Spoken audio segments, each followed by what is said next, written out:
श्री हरये नमः। श्री गुरुभ्यो नमः। श्री नारद जी श्री वेद व्यास जी से कहते हैं कि भगवान श्री हरि के निर्मल यश के अलावा आपने जो कुछ भी महाभारत आदि ग्रंथों में धर्म आदि का निरूपण किया है वह सब कुछ करने योग्य तो नहीं है, किंतु निंदनीय भी है। कैसे? तो कहते हैं, जुगुप्सितं धर्म कृतेनुशासतः स्वभावरक्तस्य महान् व्यतिक्रमः यद्वाक्यतो धर्म इतीतरः स्थितो न मन्यते तस्य निवारणं जनः।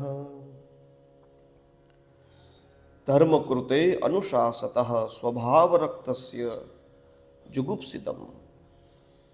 धर्म के आचरण करने के लिए आपने जुगुप्सितम काम्य कर्मादि जो कुछ भी निंदनीय आपने कहा है वह स्वभाव रक्तस्य, वह काम्य कर्म के लिए तो व्यक्ति हमेशा तैयार ही रहता है, स्वभाव से ही उसमें अनुरक्त रहने वाला है। तो उनके लिए आपने उस काम्य कर्मों के द्वारा जो हमको पारमार्थिक लाभ मिलता है यह बताने का जो आपने महाभारत आदि ग्रंथों के द्वारा जो प्रयास किया है वह महान व्यतिक्रम।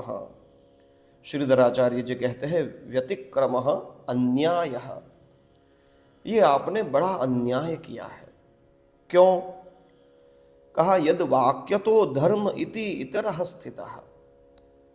जो इस प्रकार सकाम अनुष्ठानों में लगे रहते हैं, वेद वाक्यों का ही अनुसरण करते रहते हैं और उनके द्वारा काम्य कर्म को करते करते जो संसार में डूबे रहते हैं, वे आपके ही द्वारा वेदों में शास्त्रों में बताया गया जो वैराग्य का मार्ग है न मन्यते, वे उनका स्वीकार नहीं करते, केवल काम्य कर्मों का सकाम अनुष्ठानों का ही स्वीकार करते हैं।